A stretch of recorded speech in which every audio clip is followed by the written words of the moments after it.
My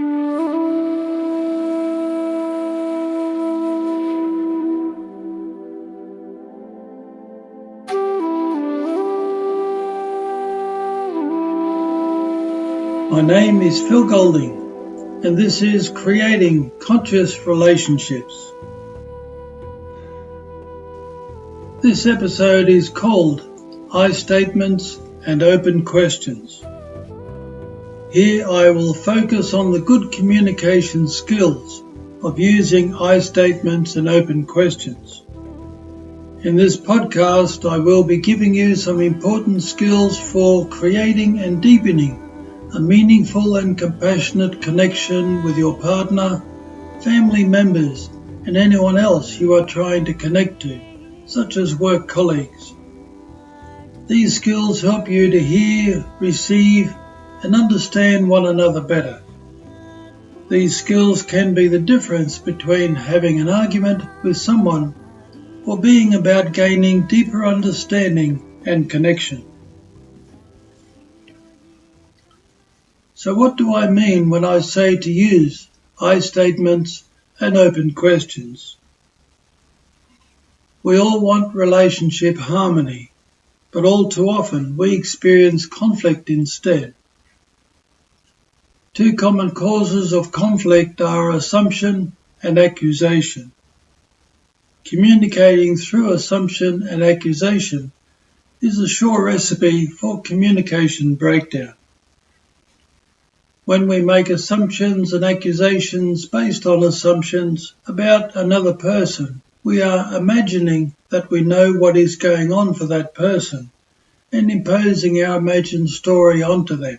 We are only really guessing, however, and that guess will most often be inaccurate. This stems from the mind's attempts to get ahead of the game and is most often driven by old unhelpful communication habits that we haven't yet brought into our awareness, habits that are trying to protect our fears and insecurities. Assuming and accusing is actually a form of catastrophization. In other words, assuming the negative rather than being open-minded. This form of interaction tends to shut a conversation down and triggers the other person's defenses, making it even harder to address the actual dynamics of the relationship. In the rough and tumble of our growing years, we are often immersed in environments where communication skills are lacking, and we unconsciously take on habits of communication that are problematic. Because we grew up in those environments, our child and adolescent minds grew to regard communicating in that way as normal, and it became a deeply ingrained, unthinking, unconscious habit. In other words, we did not gain the ability to stop and look squarely at the ways that we communicate and connect that up to the problematic outcomes, because we were likely to have learnt this habit in an atmosphere of blame. We don't think to ourselves, does the way I am communicating make sense? Does it facilitate harmony, or does it create conflict? We tend to not be aware of how our old habits of communication are contributing to the conflict we are having with those we are trying to have a relationship with, because we grew up just being the unconscious mind, rather than being the aware manager of the mind. This is not our fault. It's a reality of growing up in the human world. The opportunity now, though, is to become the conscious parent of our own mind and recondition our mind with habits that work for us, not against us. In reality, all we know in that moment is what is going on in our own mind in relation to that other person, which all too often has little to do with the other person. We project our own story onto the other person, assuming that we know their motivations and what they think. In reality, what we are mostly projecting is our own conditioning and personal experiences onto the other person, who has grown up and been conditioned by their own childhood environment, which was likely to be very different to ours. To put it simply, we mistake our own mind for theirs. Here is an example of assumption and accusation. You made me so angry and hurt yesterday when you came home from work. Why did you ignore me like that? How could you? You're just so selfish. We are holding the other person responsible for our own thoughts and imaginings that are often triggered by our own fears and insecurities. Of course, there may be issues that do need to be addressed in any situation, but ultimately we cannot know what is really going on in the minds of another person, which can be quite deep and complex and may not have anything to do with us. For example, the person you are being angry at and accusing of being selfish could be consumed in that moment with a problem of their own, and not realizing they are not connecting to you in that moment and not meaning to ignore you. But you may have some abandonment trauma from your childhood that is being triggered by your partner's demeanor, which is causing you to react and to project that reaction onto your partner.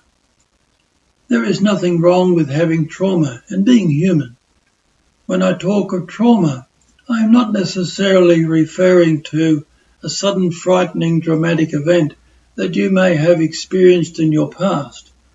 During our formative years, daily family dynamics that are invalidating and unsupportive, when not addressed and processed, accumulate in our mind throughout our growing years, also represent trauma. We often don't even see it as trauma because it was just the normal dynamics of our family interactions.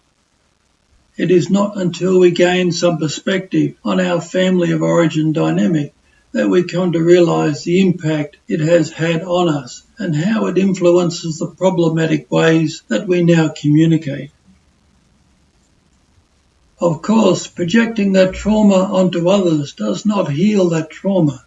It instead perpetuates it. Our unconscious mind still thinks it is that powerless child within that traumatized part of the mind and acts out in the moment like the child we once were, misreading the new dynamics of the present moment, which could actually be safe and supportive. Now, as an adult, we can awaken the power of our awareness, which gives us the opportunity to get on with healing that trauma. When we have a conscious relationship with ourselves, reacting from that trauma then becomes an opportunity to be more aware of that trauma and open our heart to that trauma, to be our own loving parent and mentor that we may not have had when we were young. In the process of learning how to observe our own mind's reactions with self-compassion, we start gaining perspective on the ways we communicate and the consequences of that approach.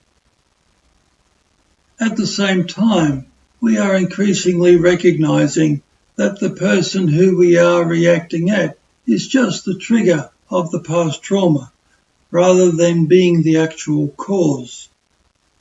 With our growing awareness, we can know to let them go and focus on our own reactions as an opportunity for healing and clarity. At the end of this podcast, I will list some of my other podcasts that you can go to that will coach you in the process of healing your mind.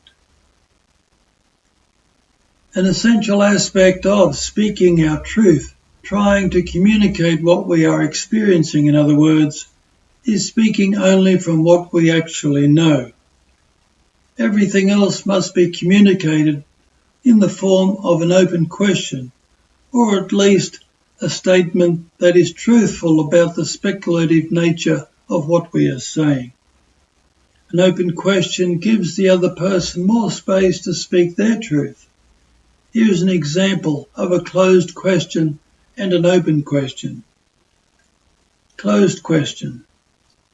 You're annoyed at me, aren't you? Such a question only leaves room for just yes or no, which doesn't really add any valuable information to the communication process. It also backs people into a defensive position. It does not allow or encourage them to explore their own experience and to speak for themselves. You are telling them what their experience is. Open question. I feel like we are disconnected. What are you feeling? Are you okay? Here the person has space to speak for themselves. I also began with an I statement about my own experience to bring my feelings of the moment into awareness without projecting them onto you. In reality, all we can truly know is what we directly experience ourselves and how we feel about it and what we think about it. Our perceptions or conclusions of the experience are going to be very much coloured and clouded by what is going on in our own mind, such as our past conditioning, traumas, and present vulnerabilities. Psychological studies overwhelmingly prove this. In one common study, a number of people are shown an incident on video, for example a car accident, and are asked to write down what they see. When the witness reports are compared, they tend to vary, often greatly, even though all the participants are sitting in the one room watching the same video. Our minds colour and distort everything that we experience, depending on our character, our culture, our socialisation, our fears and insecurities, and so on. When the human mind is concerned, there is no such thing as total truth. There is only the truth as each individual perceives it in that moment. There are, of course, fundamental truths or principles such as personal responsibility and acceptance, but these are principles that we try to live by in order to manage our minds, with varying success in any given moment. What is going on in our own mind is always coloured by all the factors I have already mentioned, and therefore our perceptions, our interactions of the moment, are most often going to be biased by our own experiences. It takes learned awareness to be able to rise above and then manage the confusions of our mind. Therefore, it is essential to take ownership of your mind, to accept responsibility for all that you say and do, which is driven by your unconscious conditioning, which controls your thinking and feeling. It is important not to judge yourself for your confusions and lack of skill in communication. To have a healthy relationship with yourself, it is essential to accept that you are human. However, as an adult, with the ability to develop awareness, your mind is your responsibility. You can learn how to be the parent of your own mind. Your partner is not your parent. Your partner is not responsible for the ways that you communicate. Instead of thinking that you can read minds by making assumptions, communicating using I statements and open questions is a more skillful and harmonious way to interact. This skillful form of communication reduces the risk of conflict and makes room for genuine sharing, mutual understanding, and therefore intimacy. Using I statements and open questions facilitates empathy and understanding. I am making space for you to get in touch with and tell me what is going on for you, which you yourself may not even understand at first, until you have the opportunity to talk it through. I will take the example I used at the beginning of this passage to demonstrate again how to use I statements and open questions constructively. Imagine that we are in a relationship and I am talking to you. I need to share something with you. Have you got a moment? Let's say that it is okay with you, and so I start the conversation. Please just listen as I talk it through a bit first. I found myself getting triggered when you came home yesterday from work. I felt angry and hurt because I felt like I was being ignored. I started imagining I was being punished for something, but I realised that was just my own story. Now I'm wondering if you were upset about something. What was happening for you yesterday? First, note how I opened the conversation. I gave you an opportunity to prepare for the communication and a bit of guidance on what I needed to receive from you at the beginning. That is, a moment to get out what I needed to say. Everyone is in a different headspace. We may want to talk about something straight away, but forget we are the ones who have been already mulling this over. The other person may need a moment to shift from their headspace and be open to yours. Otherwise, they can be thrown into confusion and not hear you very well and not react very well. Also note how there are no accusations. The space is left open for you to freely explore and speak your own truth.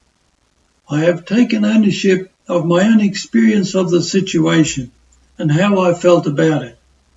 I only know about my experience. I don't yet know what is going on for you, which could be something totally unrelated to me. I take ownership of my experience by using I statements. If I start using you statements, I am likely to fall into assumption and accusation once again. Using I statements helps me to stay tuned into myself. Instead of backing you into a corner with an accusation, I concluded my statement by asking you an open question that invites you to share your feelings, thoughts, and experiences with me. Communication is bound to lead to understanding and heartfelt connection if consistently approached in this way, and I emphasize consistently. Even if I manage to be aware enough to use those communication skills, you may still be used to expecting the old ways we used to communicate, and therefore not know how to receive the new approach. Therefore, it is very important that I let go of expectations of how you are meant to react to my new approach, which may also be a bit clumsy. If I persist, however, in time you will likely feel and come to appreciate the more gentle and empathic approach that I am taking to our interactions, and start to feel more accepted, relaxed, and open. Note that you don't have to be perfect at this. At first you may feel clumsy and awkward. It's not about getting it right. It is about having a go and knowing that the more you persist, the more likely your partner will notice and appreciate your efforts and be positively influenced by those efforts. My fears and insecurities that wants to blame and accuse you and see myself as a victim belongs to me. It is for me to take care of. It is not your responsibility. You are not the cause of my fears and insecurities, even though you may be triggering them. My fears and insecurities were set up in my mind long before you as my partner arrived on the scene. This is the case for most intimate adult relationships. Of course, when we project our fears and insecurities onto one another, our relationship can begin to develop its own baggage. But this is only because we did not know how to take care of our own minds in the first place. Also, the closer we get to each other, the more open our hearts become to one another, which means the more open and vulnerable we are going to be with one another, which is why we are going to end up triggering one another. Rather than seeing this as a problem, we can actually recognize it as a wonderful opportunity for awareness and healing. We began our relationship because we truly loved one another. It is very important to remember that and focus on learning better communication skills that will help us untangle our baggage from each other and learn to appreciate the mirror into our own minds that we are for one another. Because we don't truly mean to hurt one another, an intimate relationship is a great opportunity to become aware of our own fears and insecurities and learn how to heal them and manage them, and in the process, learn loving and compassionate communication skills, such as using I statements and open questions. Furthermore, trying to control you is not going to help me overcome my fears and insecurities. In fact, it will only compound them and harm the relationship as well. It is me trying to avoid my fears and insecurities. By controlling you, I would be allowing my fears and insecurities, my wounded inner child, my emotional vulnerabilities, in other words, to control my life and run my relationship with you.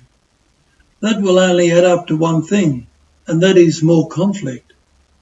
I am an adult.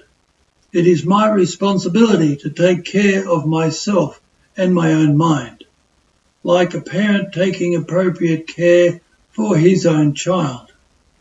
Part of that responsibility is checking with you about what is really going on for you, instead of assuming that I know. Instead of putting barriers between us, misunderstandings can instead bring us closer together. So here are some podcasts that will help you become the loving parent, healer, and mentor of your mind. Start with my 5 Steps to Freedom podcast series, episodes 1, 4, and 6. I also recommend my Real Healing, Real Awakening podcast series. To learn how to heal specific issues such as trauma, depression, stress, and anxiety, go to my Quest for Healing podcast series. So learning how to take care of your own mind is an essential part of the process of learning to take care of your relationships. Be a creator of loving, compassionate, conscious relationships.